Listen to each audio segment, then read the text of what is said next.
Welcome to the Plaid Oracle.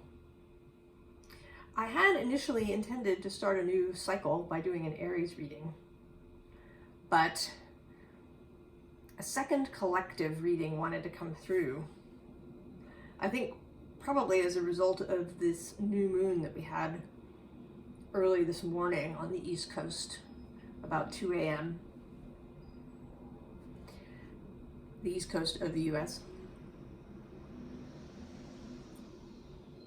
And as much as I want and intend my readings to be useful, not just in the moment, but whenever people sort of stumble on them, I feel like these collective readings in particular are more time sensitive or time anchored to this particular energetic moment that we're having.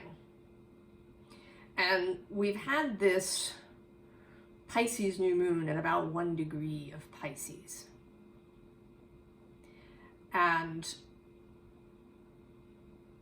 I think, well, we'll talk about it some more, but there is coming up in March, on March 21st, a new moon in Aries at 0 degrees of Aries. And it seems to me that that is, right, that's kind of the spark beginning point, right? I know we've all been in this, right, this transitional state, and we may be feeling a little, kind of stir crazy or a little, right? Like we have cabin fever from this space, right? It's been amplified by, lockdowns and isolation and feelings of chaos in the wider world. And we all just want to go. Especially those of us who have perhaps a lot of fire sign or cardinal sign energy in us. We may really feel, I just want to go. So the card that kind of was staring at me, wanting to be brought forward, is this Starseed Big Picture Thinking card.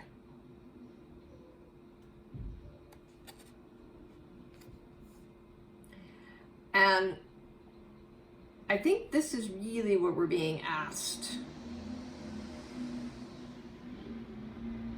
Really being asked to do. The card that came out on the bottom of the deck, where this was on the top, was the Breath of the Cosmos, which says, "My will to thy will, micromanaging the universe." So there's two, right? There's sort of two things here that have really been kind of coming into my awareness. Right, a need for a specific balance. So we start with this Rainmaker card, and under her is magic. And this speaks to me today of you acting, doing whatever ritual or intending or, whatever your spell practice may be, in order to bring about a desired outcome. Now she has, right, in particular, a very fluid kind of practice, right? This dancing, right? She's kind of inviting the rain to dance with her. And maybe that is your practice, but maybe you have something, that's more concrete, or you have a real physical spell practice where you use herbs and stones and other items to cast your spell. And in this case, right, you're asking for something specific, right? She's asking for rain, and you are asking for whatever your specific thing is. So the ability to know what you want and to be able to ask with specificity. And at the same time, to hold this understanding that your own soul, but also the all that is, right? That there are forces moving that are broader than you are. That while you have your own desires and wants and needs in this physical human life, that there is also a bigger story, right? This big picture thinking.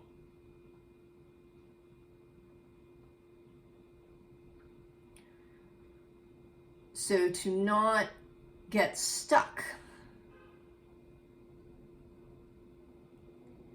in, right, in a particular, in needing something to come in exactly this way. And also to examine your wants, right? To kind of get to the crux, right? If you want, a bigger house than you've got,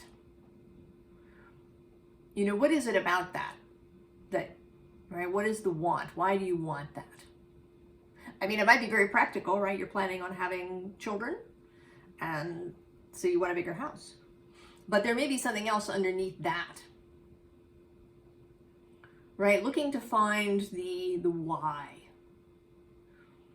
Now, we want what we want.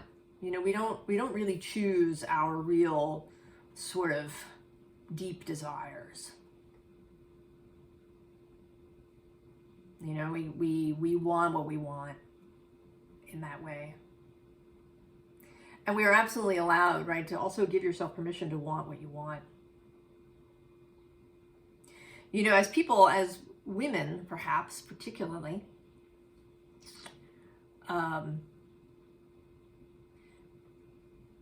right, there may be a discouragement, for example, of wanting a romantic relationship. Right, that you're kind of, right, you're not supposed to need this romantic relationship, right? You're kind of supposed to be able to just be, all things to yourself, right? That wanting romance, right? That there's something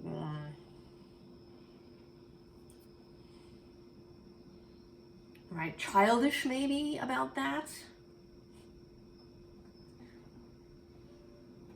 And that's my light bulb in a light that I have going on and off during this reading. So I don't know, take that as it happens for you. Maybe I should get off this and move on. But, right, that you're allowed to want what you want. Even if your, group thinks that you shouldn't have it, that it's childish or it's selfish or it's, right, whatever it is.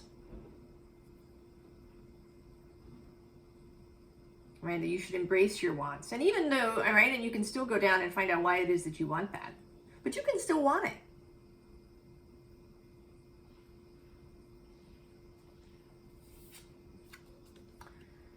Right? This ancient ones, to me, is today coming out as your wider self, actually. So rather than like your ancestors or anything, that this is the ancient kind of energy that lives within you, that came here to be embodied in this way. And that had, right, your soul had, I think some ideas about what they wanted to experience when they got here. Your soul stream. So to really, right, allow that to come forward. And then with this middle world, allow yourself, right? This is also, right, the allowing yourself to want what you want. Right, to have the house on the beach so you can go walk by the ocean every morning. Or to have the life traveling, if that's what you want. To have the big family with lots of children. Whatever it is you want for your physical life, you can want it. But don't try to micromanage it. Right?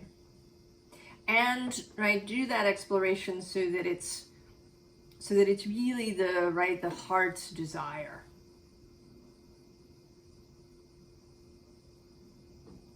Right? That it's the heart's desire, the soul's desire to experience those things in this life. But don't get trapped in wanting it in some exact way, because there are these other forces. You are part of the big picture. We are all part of the big picture. So this 5 of emotions, right? That's sort of a repeated reminder, and there's the light coming back on, that right, that it's this emotional body that is the, right, our real guidance system. And it needs to be allowed to flow and not be frozen.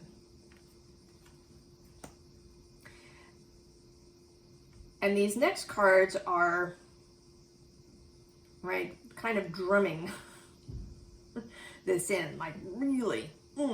We have justice, right?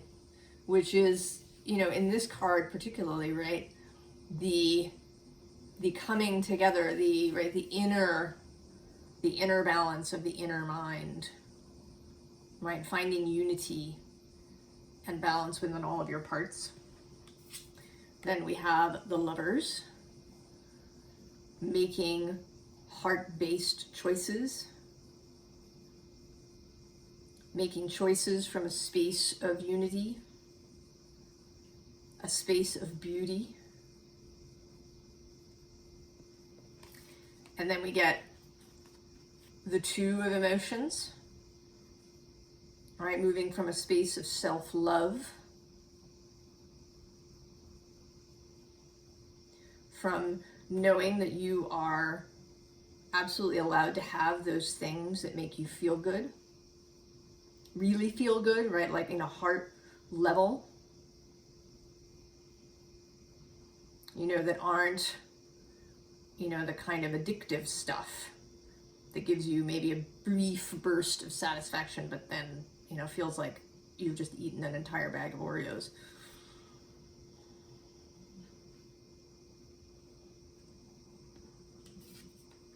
And then this Queen of Emotions, she's my favorite Queen of Cups, right? Rising up out of the ocean. I mean, know yourself as this being, right? Know yourself as this deeply emotional, heart-based being, connected to all that is. Know the fantastical nature of yourself and of the broader universe. It's fantastic, it's awesome, it's marvelous, it's gorgeous. We can get caught up in our heads and things become, kind of beige and mundane. And we need to remember this fantastical quality of the universe, that this is, right, it's awesome. And Technicolor, and amazing and mysterious and expansive. Right, we need to raise our heads, right? Raise our chins up and look out at the bigger picture.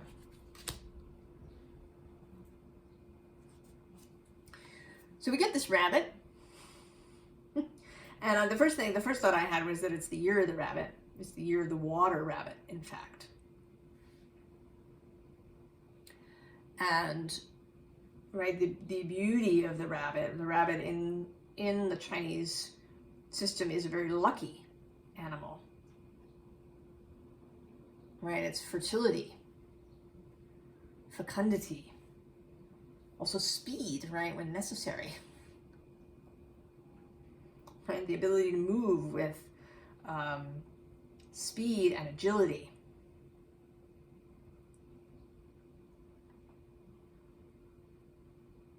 So this, right, this is the rising energy. But then we get another series of kind of intense cards. We have temperance, balance, alchemy. This ability to hold both the individual and the broader collective view. And that's kind of an Aquarian idea too, right? This age of Aquarius that I think we're mostly in agreement that we've all entered is the ability to hold the individual and the collective at the same time. And so this ability to hold your individual wants and desires and needs along with this idea that you're part of a bigger process. And then there's this crow. And the crow is both, right, a really kind of psychic symbol, right, and also a symbol of death, right, the ability to cross that line. Crows are psychopomps. So this is, right, an ability to know that it won't, even in this new timeline, this gorgeous new place, there will be darknesses, right? Death doesn't go away. So the ability to hold joy and sorrow together.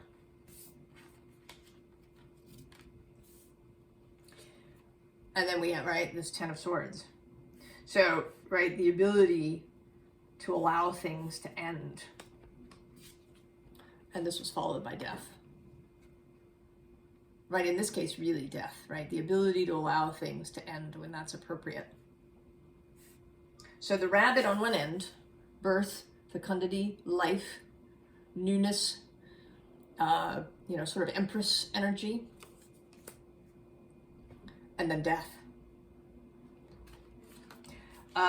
Under the death card, right, I pulled the death card out of the deck and I didn't notice there was another card stuck to it. And that was the Star. Also, right, renewal, dreams and wishes coming true, healing.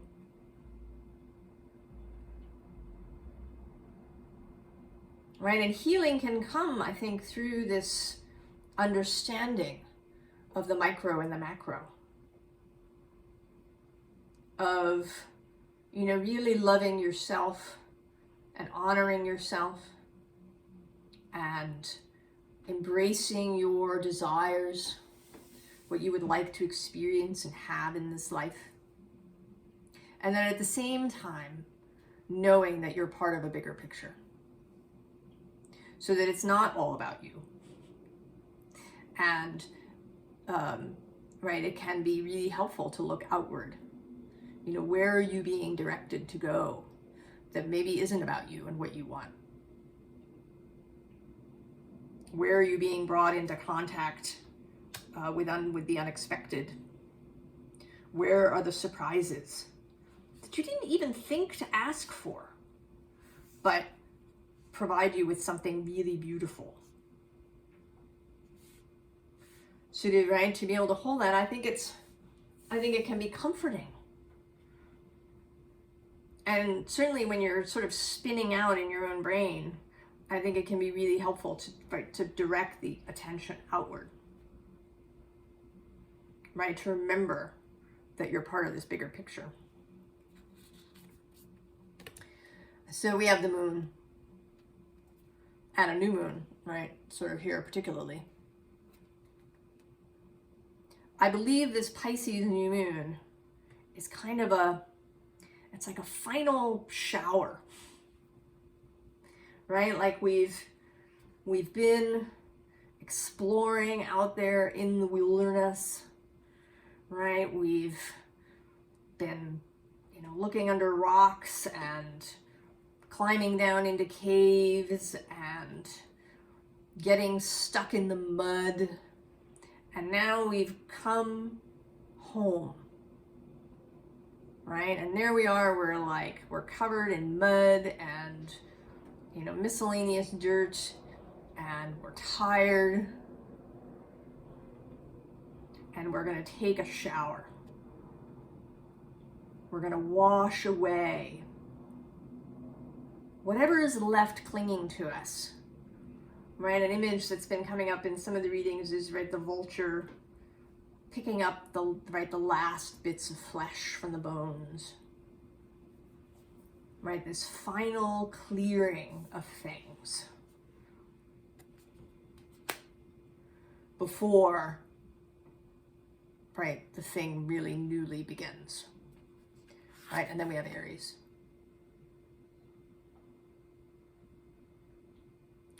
And when I laid out these cards, they sort of wanted to be laid in this little square. And I think almost, so that they could kind of touch at the center of, that they were all, that this wasn't like a story that was going in a particular way, but that it was all kind of related. So we have this, Aries, which is really individual energy. And in fact, Venus is about to enter Aries shortly. I'm not sure if it's tomorrow or I don't know at this moment exactly when she enters Aries, but and to enter Aries, I think for planets is to really come back into their own individuality. For us to really feel their individuality, for us to feel, kind of just, like the individual energy of Venus and how she might act for herself, how you might act for yourself, for your good, for your desire, for what you value and love. And then under that is Taurus, Venus is home, so she's going to pass through Aries, kind of shaking off, again, that, when she's in Pisces, she's exalted and she's connected to all things, and, there's a kind of vast, expansive feeling. And then she comes back into this Aries energy and kind of, like she's showered all of that off. And then she moves into her Taurus, which is her home space. So finding, shaking off whatever you've picked up along the way from other people. That is the repeated refrain continually through all of these readings, to clear away, all of that stuff that you've picked up along the way. And come really into yourself and know yourself. Know yourself to be connected to everyone, but also know yourself. And then we get Sagittarius, which is, right? To expand outward, to share what you've learned. Right? Sagittarius is a student, but the Sagittarius is all right, and a seeker, but also a teacher. So you can share what you've learned. Right? You can be of assistance to other people. Right? Just as you've learned from whoever you've encountered along the way, books you've read and movies you've seen that spoke to you, tarot readings that you've run into, right? You can be that for other people. You can, move outward, right? Change the focus from the self to the other. If you're in conversation, really, really like put your attention on that other person. Right? Really see them, not, as they relate to you, but right, as themselves. Give them that gift of really listening.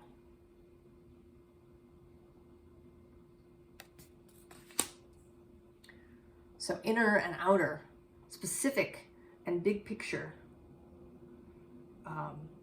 life and death. And then the last card here is retrograde, which I think is this, right, is this last look that we're having. Right, a last look back. Right, a last, right, it's like the idiot check that you do maybe when you're leaving to go somewhere, make sure you didn't leave anything behind as you leave. Right.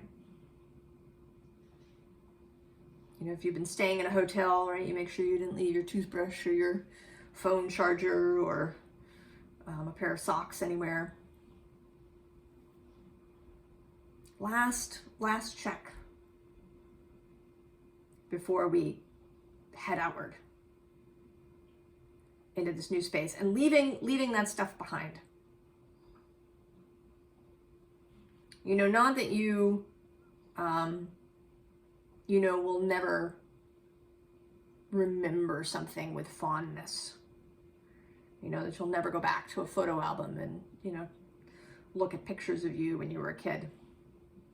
But I think we may all find ourselves wanting to do that less.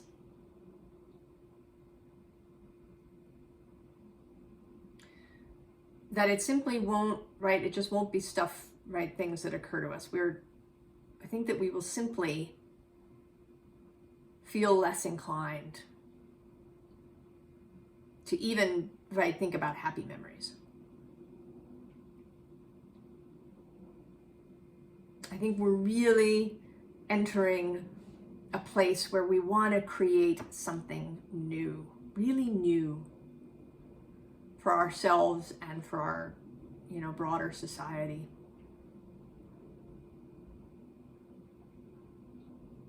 Right, history has been rhyming, but I feel like there's something, right, that wants to change the rhyme, right, wants to move into a new rhyme scheme entirely, right, no longer, right, that stuff from the past is no longer the map that we want to use to go forward. We want to make new maps. So the advice is fairly straightforward. Right? Queen of Cups. Queen of Emotions. Remember who we are. Remember, right, to move from the heart space, to use, right, to use our emotions as compasses and guidance. Now, I should say here, right, that this is not about projecting things on other people or making our experience more important than somebody else's, or making our feelings the absolute truth. It is just using our feelings, our true feelings in the heart, as guidance for ourselves. Right? What feels really good? Right? In that heart space, in that soul space. And then here in the middle is, right, is this, right, Two of Swords. And on either side of that, we have the Hermit and the Four of Wands. So, right, the individual, sometimes it's about yourself, right? What you want, your particular point of view, your dreams, your knowing. And sometimes it's about the bigger picture and about the community as a whole. That you can hold the two things simultaneously. That the benefit of going from this heart space, right, this soul space, rather than from, you know, an agitated nervous system response, right, from a triggered place, from, right, the wounded place. Right, if you let the wounds and the triggers and the pain drive the bus, right, you're going to have a hard time. There's going to be a lot of suffering for you in that space. So it's not, right, it's not about that. It's about a space of knowing who you are. You're not your wounds. You're not. You are not limited to what your wounds and your triggers will allow. You're just not. That's not who you are totally, wholly.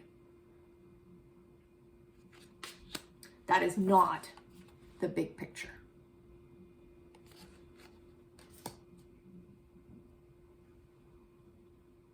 Right? This new space, you can't enter the new timeline, this new reality, this mutated, evolved space if you're moving from triggers, from outrage, from resentment,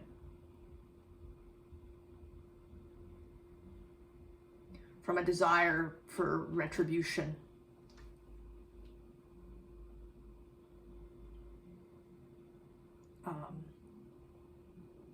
Right, you can't do it.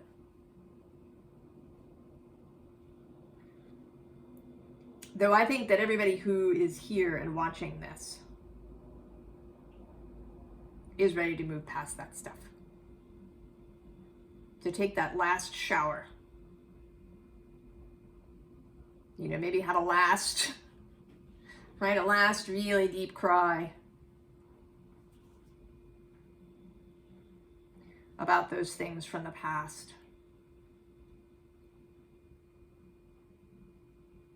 You know, perhaps it involves doing a ritual for yourself. If that's, right, if that feels really good to you. Right, you'll know. Right, I think we've all been exploring and understanding, right, when we're coming from the heart space. When we're coming from that expansive view of self-love and compassion and love of others. I think that suffering can give you that. I know I've experienced that myself, a feeling of great tenderness for other human beings. Right, who endure so much. And to move right from that space of compassion and really seeing somebody right in front of you. Not projecting your crap onto them or your expectations, but really doing your best to see them right in their totality, right, or their right? The things that maybe are annoying about them, and then the things that are beautiful and lovely about them. And to be able to kind of focus on the beauty of that other person.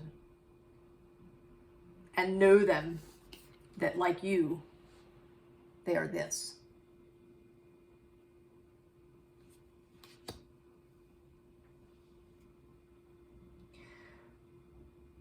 So I wish us all the very best. I think we're ready. I think we are. And we're going to move into this new space. I don't know what the readings are going to look like between now and this new moon in Aries. I suspect there will be at least another, that there will be another collective when that new moon comes about. So we'll see what wants to show up and get known for all of us.